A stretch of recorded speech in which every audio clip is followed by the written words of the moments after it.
আমার কাছে কচুরলতির তরকারিটা সবসময়ের জন্য একটু বেশিই ভালো লাগে। এইজন্য আমি একটু বেশি করেই কচুরলতি খাওয়ার চেষ্টা করি। কিন্তু এত কষ্ট হয় এই কচুরলতি রান্না করতে, মানে বাছাবুছো করতে একটু বেশিই কষ্ট হয়ে যায়। কথায় আছে না, কষ্ট করলে কেষ্ট মেলে। কোনো জিনিস কষ্ট করে রান্না করলে সেই জিনিসটার স্বাদ তো হবে। সো হ্যালো এভরিওয়ান, আসসালামু আলাইকুম সবাইকে। প্রতিদিনের মতো আজকের ব্লগটাই শুরু করলাম সকাল থেকে। এই তো আমি অফ ক্যামেরাতেই কচুরলতিগুলো বেছে নিয়েছিলাম। আর এই কচুরলতি বাছতে যে এত টাইম লেগে যায়, আসলে এই লতি বাছা লতি রান্না করার কাজটা কিন্তু অনেকটাই কষ্টের, আর খেতে কিন্তু অনেক বেশি মজার খাবার খেতে হলে তো কষ্ট করতেই হবে, তাই না? এখানে আমি সুন্দর করে লতিগুলো ধুয়ে নিচ্ছিলাম। আর এই লতি ধুতে গেলে কিন্তু হাত চুলকে, একটু সাবধানে ধুতে হয় আর কি। আমি কয়বার করে একটু ভালো করে কসলায় ধুয়ে নিয়েছি লতিগুলা।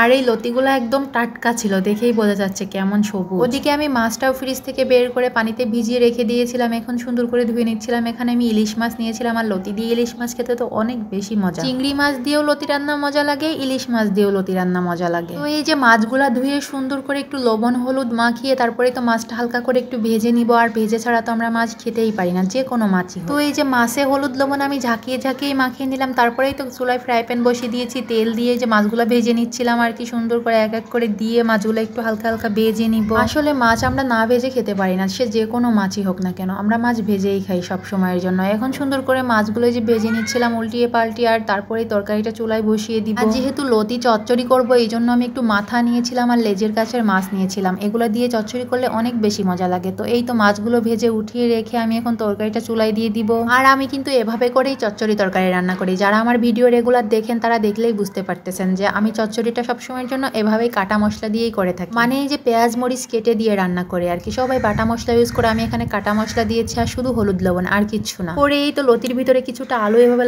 লম্বা করে কেটে দিয়েছি। আর লতিটা আলু না দিলে তো বেশি একটা মজা হয় না। এই তরকারিটা এত মজা হয় এভাবে রান্না করলে। তো এই যে লতিগুলো দিয়ে দিলাম, চুলায় দিয়ে সুন্দর করে নেড়ে চেড়ে দিচ্ছিলাম। তো অলুপুর করে নেড়ে চেড়ে তারপরে হালকা পরিমাণে একটু পানি দিব। মানে একটু পানি না দিলে তো হবে না, তাই না? এক পানিতেই আমার তরকারিটা হয়ে যাবে, এই জন্য আমি একটু পরিমাণ অনুযায়ী পানিটা দিয়ে দিচ্ছিলাম। আর চচ্চড়ি তরকারিতে তো একবারই পানি দিতে হয়, একবার পানি দিয়ে অন্য কাজ করে নেওয়া যায়, তরকারির কাছে থাকা লাগে না। আমি কিছুক্ষণ পর একটু নেড়ে দিচ্ছিলাম, যেহেতু লতির তরকারি, আর লতিটা একটু বেশি করে নেড়ে দিলে কিন্তু অনেক মজা লাগে। এই পর্যায়ে আমি মাছগুলো দিয়ে দিলাম, এক এক করে দিয়ে ঢাকনা দিয়ে ঢেকে দিয়েছিলাম। এখন ঝোলটা দেখুন একদম শুকিয়ে এসেছে। এই পর্যায়ে এসে আমি একটু নেড়ে দিচ্ছিলাম, আর এত সুন্দর হয়েছিল কালারটা। আরো দেখুন ঝোল আছে, আরো ঝোল শুকাতে হবে, একদম মাখো করে ফেলতে হবে আর কি। আর মাখো করলে তরকারিটা দেখতেও যেমন সুন্দর হবে, খেতে অনেক বেশি মজার হবে। একটু তেল বেশি দিতে হয় আসলে এই তরকারিতে, তেল দিলে অনেক মজার হয়। মানে তরকারির উপরে হালকা তেল ভেসে থাকবে, দেখতেও যেমন সুন্দর হয়, খেতেও অনেক মজার হয়। আমার তরকারিটা দেখেই বুঝতে পারতেছেন কেমন হয়েছে। আমি একটু গলা তরকারি খেতে পছন্দ করি, এই জন্য তরকারিটা আমি একটু ভালো করে নেড়ে একটু গলিয়ে নিয়েছি আর কি। তো আমার রান্নাটা কিন্তু হয়ে গেছে। আজকের ভিডিওটি এই পর্যন্ত। আপনারা সবাই ভালো থাকবেন, সুস্থ থাকবেন। আল্লাহ হাফেজ।